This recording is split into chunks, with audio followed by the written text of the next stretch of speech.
Break کے بعد خوش آمدید پاکستان تحریک انصاف کے وائس چیئرمین شاہ محمود قریشی صاحب ہمارے ساتھ موجود ہیں۔ قریشی صاحب یہ بتائیے گا کہ آئی ایم ایف پروگرام کے حوالے سے اسحاق ڈار صاحب نے ایک تقریر کی سینٹ کے اندر، انہوں نے کہا کہ جی ہمارے لانگ رینج میزائل کے اوپر بات کی جاتی ہے، ہمارے ایٹمی اثاثوں کے اوپر بات کی جاتی ہے۔ شاہ صاحب سوال اس لیے آپ سے بہت ضروری بنتا ہے کہ آپ سابق وزیر خارجہ ہیں، ایک مرتبہ نہیں بلکہ متعدد مرتبہ رہے ہیں، آپ کو لگتا ہے کہ پاکستان کو اس طرح کے چیلنجز درپیش ہیں یا اسحاق ڈار صاحب نے پوائنٹ اسکورنگ کے لیے بات کی ہے؟ پہلی بات تو یہ ہے کہ وزیر خزانہ کو یہ بیان دینے کی ضرورت کیوں محسوس ہوئی on the floor of the house? اگر انہوں نے بیان دیا ہے، کیا یہ ذمہ دارانہ بیان تھا؟ کیا یہ حقائق پہ مبنی تھا؟ اگر حقائق پہ مبنی تھا تو لمحہ فکریہ ہے، اگر حقائق پہ مبنی نہیں تھا تو انہوں نے اسپیکولیشن کو جنم دیا ہے۔ اس لیے میں نے مطالبہ کیا ہے اور مطالبہ کر رہا ہوں آپ کے پروگرام میں وزیر اعظم فی الفور ایک جوائنٹ سیشن آف پارلیمنٹ بلائیں اور ایک پالیسی سٹیٹمنٹ دیں، اور اس وقت قوم میں جو ایک کیا سرائیاں جنم لے رہی ہیں تاکہ وہ دم توڑ جائیں۔ بلاول کو تو خیر میں سمجھتا ہوں اس کی شدت کا احساس ہی نہیں ہے کہ میں اسے کیا توقع کروں، اور فورن آفس کی اسپوکس پرسن نے وضاحت کرنے کی کوشش کی ہے، لیکن ان کا وہ لیول نہیں ہے۔ دیکھیے، یہ ایک پولیٹیکل سٹیٹمنٹ ہے آف اے پولیٹیکل لیڈر، اس کا جواب ایک پولیٹیکل پرسنالٹی دے سکتی ہے، ایک اسپوکس پرسن کے بیان کو اہمیت نہیں ملے گی۔ شاہ صاحب کبھی آپ کے دور کے اندر اس طرح کا کوئی چیلنج سامنے آیا تھا، کسی نے ایسی بات کی ہو، ٹھیک ہے امداد سے مشروط نہ ہو، یا ویسے پاکستان کو اس طرح کے کسی مطالبے کا سامنا تحریک انصاف کے ساتھ عمران خان کی سوچ کے ساتھ کوئی جرت بھی نہیں کرے گا کہ مجھ سے کوئی ایسا سوال کرے اور ہم اس طرف کوئی سوچیں؟ اس پر ایک نیشنل کنسنسس موجود تھا، قوم نے بہت بڑی قیمت ادا کی ہے، اور قوم نے یکسوئی سے یکے بعد دیگر ادوار بدلتے گئے، لیکن ان اثاثوں کی حفاظت کی گئی۔ کوئی ذی شعور پاکستانی اس پر کمپرومائز نہیں کر سکتا، اور خدا نہ خواستہ کوئی سوچ بھی نہیں سکتا ایسا کرنا۔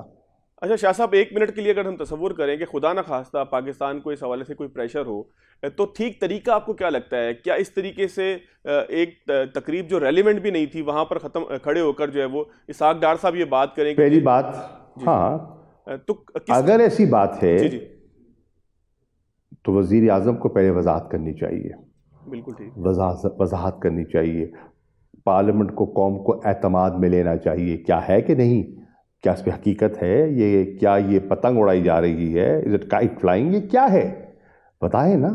جب اس پہ وہ بتاتے ہیں، اور خدا نہ خواستہ اللہ نہ کرے کوئی ایسا ہو، تو پوری قوم اس کا دفاع کرے گی، ہر سیاسی جماعت اس کا دفاع کرے گی۔ بالکل ٹھیک ہے شاہ صاحب، کچھ تو ایشوز ہیں جس پر نیشنل کنسنسس ہے، چاہے کشمیر کا مسئلہ ہو، یا یہ فلسطین کا مسئلہ ہو، یا ہمارے ایٹمی اثاثوں کا مسئلہ ہو، اس پر تو قوم میں ایک اتفاق رائے ہے۔ بالکل ٹھیک ہے۔ اچھا شاہ صاحب، دہشت گردی ملک کے اندر بڑھ رہی ہے، کراچی میں بھی کے پی او کے اوپر حملہ ہوا، کراچی پولیس آفس میں، پشاور میں بھی ایک واقعہ ہوا۔ موجودہ حکومت یہ کہتی ہے کہ آپ کی پالیسیوں کا نتیجہ یہ نکلتا ہے کہ پاکستان میں دہشت گردی پھل پھول رہی ہے، کیونکہ آپ نے دہشت گردوں کو جو ہے وہ عام معافی دی تھی، ان کو جو ہے وہ جیلوں سے رہا کیا تھا۔ تو آپ کس کو ذمہ دار سمجھتے ہیں، یا یہ ہونا ہی تھا پاکستان کے اندر آخرکار؟ کتنے ناسمجھ اور نادان لوگ ہیں، یہ بتائیے۔ ہم حکومت میں رہے، اللہ کے فضل و کرم سے دہشت گردی بتدریج کم ہوتی چلی گئی۔ دہشت گردی تو سر اٹھانا شروع کیا اپریل 2022 سے، اور اب بڑھتی چلی جا رہی ہے۔ یہ تو آپ وضاحت کریں نا، حکومت پی ڈی ایم کی گورنمنٹ بتائے نا کہ کیوں، کیا وجوہات ہیں۔ اس پہ بھی ایک نیشنل کنسنسس ہے کہ ہم اپنی سوئل پر کوئی آگے دہشت گردی کرتا ہے، ہم اس کی اجازت نہیں دیں گے، ہم اپنی سوئل کسی کو استعمال کرنے کی اجازت بھی نہیں دیں گے۔ اور افغانستان سے بھی ہمارا یہی تقاضا تو تھا کہ آپ بھی اپنی سرزمین پاکستان کے خلاف استعمال ہونے کی اجازت نہ دیجیے، اور ہم سے وعدہ کیا، مجھ سے وعدہ کیا۔ میں خود جب گیا کابل گیا، بلاول کو تو توفیق ہی نہیں ہوئی کابل جانے کی، میں پوری لیڈرشپ سے جا کے ملا، ان کے وزیر اعظم سے لے کے ڈیفنس منسٹر سے لے کے انٹیریئر منسٹر سے لے کے فارن منسٹر سے لے کے سب کو ملا، اور یہی کہا کہ ہم پڑوسی ہیں، ہمیں جغرافیہ نے جوڑا ہوا ہے، یہ تو لوگ آئیں گے چلے جائیں گے، جو آئے ہوئے تھے وہ چلے گئے، ہم نے تو ساتھ رہنا ہے، ہمارا تو دین ایک، ہمارا کلچر، رواج، ٹرائبز ملتی جلتی ہیں، ہمیں ایک دوسرے کی مدد کرنی ہے، اور ہم نے کی ہے، پاکستان نے بے پناہ کی ہے۔ پاکستان نے تعلیم کے شعبے میں، صحت کے شعبے میں اپنے افغان بھائیوں کو، آج بھی لاکھوں افغان پاکستان میں رہ رہے ہیں، لاکھوں، جن کی ہم خدمت کر سکتے ہیں، وہ کاروبار کر رہے ہیں، وہ علاج کے یہاں آتے ہیں، وہ تعلیم کے لیے، اعلیٰ تعلیم کے لیے یہاں آتے ہیں، ہمارے بھائی ہیں اور ہم ان کی عزت کرتے ہیں، ہم ان سے پیار کرتے ہیں۔ اس کے باوجود کہ وہاں ہرزہ سرائی ہوتی ہے، آئے دن ہم پر نکتہ چینی کی جاتی ہے، اور آپ کو پتہ ہے اشرف غنی گورنمنٹ جو ہے وہ کس کا راگ الاپتی تھی اور اس کی تاریں ڈوریں کہاں سے کھینچتی تھی، آپ کے سامنے ہے سب کچھ۔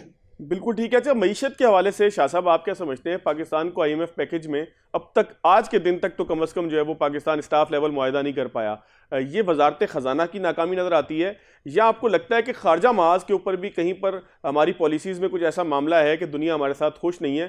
کیونکہ ساری بات آپ کے اوپر ڈالی جاتی ہے، آپ کی وزارت پہ ڈالی جاتی ہے کہ آپ نے خارجہ پالیسی کو ٹھیک سے ٹیکل نہیں کیا، لہٰذا آج یہ سارے معاملات ہم دیکھ رہے ہیں۔ اچھا، ماشاءاللہ، آپ ایسے کیجئے، ایک لیٹسٹ سروے ہوا ہے اور ہم نے نہیں کیا، ایک ایسے ادارے نے کیا ہے، کوئی خاص وہ پی ٹی آئی سے ہمدردی نہیں رکھتا، گیلپ، وہ کیا کہہ رہا ہے؟ 68% لوگوں نے آج کی جو معاشی بدحالی ہے اس کا ذمہ دار پی ٹی آئی کو نہیں ٹھہراتے، لوگ اس سرکار کو ٹھہراتے ہیں۔ یہ افراط زر کی کیفیت، یہ مہنگائی کا طوفان، اس کے ذمہ دار وہ ٹھہراتے ہیں اس حکومت کو۔ ہم نے تو مشکل حالات میں حکومت لے کر اکنامک سٹیبلٹی حاصل کی، 6% گروتھ حاصل کی، ٹریڈ ڈیفیسٹ کو کم کیا، ریکارڈ ایکسپورٹس حاصل کی، ریکارڈ ریمیٹنسز حاصل کی، اب ریمیٹنسز گرنی شروع ہو گئی ہیں۔ ہم نے تو لارج اسکیل مینوفیکچرنگ سیکٹر کو ڈبل ڈیجٹ گروتھ دی، آج انڈسٹری بند ہونی شروع ہو گئی ہے۔ ہم نے تو زراعت کو جو اپنا وہاں جمود تھا اس کو ہم نے پھر وہاں 4.5% گروتھ حاصل کی وہاں۔ ہم نے تو سٹارٹ اپس میں آپ نے دیکھا انویسٹمنٹس کو پروموٹ کیا۔ ہم نے تو جو غریب طبقہ ہے اس کو مہنگائی سے بچانے کے لیے خاص پروگرام، احساس پروگرام کا نفاذ کیا۔ ہم نے تو غریب لوگوں کو جو غربت کی لکیر کے نیچے چلے جاتے ہیں بیماری کے جھٹکے کی وجہ سے، ہم نے تو ان کو انصاف صحت کارڈ دیا جو انہوں نے آ کے بند کیا۔ مطلب ہے ہمیں ذمہ دار ٹھہرانا چاہتے ہیں، ٹھہراتے رہیں، ان کو اہمیت کون دے رہا ہے، ان کی بات کون سنتا ہے؟ سوال یہ، ٹی وی چینلز ان کے پاس ہیں، ان کا سرکاری ٹی وی ہے اور کچھ چینلز ہیں جو ان کا راگ الاپتے ہیں اور اس کی وجوہات ہیں، اور ابھی بھی سنا ہے کہ کچھ ایڈز کے ریٹس میں اضافہ ہوا جا رہا ہے، ایک نیا لالی پاپ دیا جا رہا ہے۔ یہ سب ہونے کے باوجود لوگ تسلیم نہیں کر رہے۔ آپ جتنا مرضی ٹیلی ویژن پہ سرکار کا پروپیگنڈا کرتے رہیں، لوگ تسلیم نہیں کر رہے۔ اب اس کا میں کیا کروں؟ بالکل ٹھیک ہے۔ اچھا شاہ صاحب، آپ کی قیادت کے اندر الیکشن کمشنر سے ملاقات ہوئی، چیف الیکشن کمشنر سے، کیا برف پگھل گئی ہے دونوں جانب سے؟ اب کچھ محاذ آرائی میں کمی ہوگی؟ کیا الیکشن کمیشن کے اوپر آپ کا اعتماد بحال ہوا ہے؟ دیکھیے الیکشن کمیشن کو ایک آئین نے ذمہ داری سونپی ہے، اور وہ ذمہ داری ہے فری، فیئر، کریڈیبل الیکشنز کروانے کی۔ ہم ایک پولیٹیکل پارٹی ہیں جس کا الیکشن کمیشن سے چولی دامن کا ساتھ ہے۔ ہمیں مل بیٹھنا ہے اور ہمیں مل بیٹھنا چاہیے، اور ہم بیٹھے۔ ان کے بھی شکوے تھے جو ہم نے سنے، ہمارے گلے تھے جو انہوں نے سنے، اور ہم نے ایک بہتر راستہ تلاش کرنے کی کوشش کی ہے۔ میں سمجھتا ہوں کہ وہ ایک بڑی کارآمد، سود مند اور مثبت نشست تھی، اور اس سے حالات بہتر ہوئے ہیں۔ اچھا شاہ صاحب، بالکل ایک آخری چیز بتائیے گا، اب کل لاہور میں جلسہ بھی آپ لوگوں نے اناؤنس کیا ہوا ہے، تو کیا جلسے کے بعد الیکشن کیمپین کی طرف آپ لوگ جائیں گے، یا یہ معاملات ابھی چلتے رہیں گے کہ آپ عدالت میں پیش نہیں ہوں گے، ناقابل ضمانت وارنٹ آئیں گے، پولیس وارنٹ جمع کرانے کے لیے آئے گی، مزاحمت؟ بھائی ہم تو الیکشن میں جانا چاہتے ہیں بھائی جان، ہم تو الیکشن میں جانا چاہتے ہیں، ہم تو پولیٹیکل ایکٹیویٹی کرنا چاہتے ہیں۔ یہ تو حکومت کی پالیسی ہے کہ ہمیں جھوٹے کیسوں میں انوالو کیا جائے تاکہ ہم عدالتوں کا طواف کرتے رہیں اور پولیٹیکل ایکٹیویٹی سے دور رہیں۔ میں آپ کے پروگرام سے عوام سے کہنا چاہ رہا ہوں، گزارش کرنا چاہ رہا ہوں، حکومت کی اس حکمت عملی کو ناکام کیجیے۔ ہمیں وہ انہوں نے الجھایا ہوا ہے، ہمارے پاؤں میں انہوں نے بیڑیاں باندھ دی ہیں تاکہ ہم آپ تک رسائی ہمیں ممکن نہ ہو سکے۔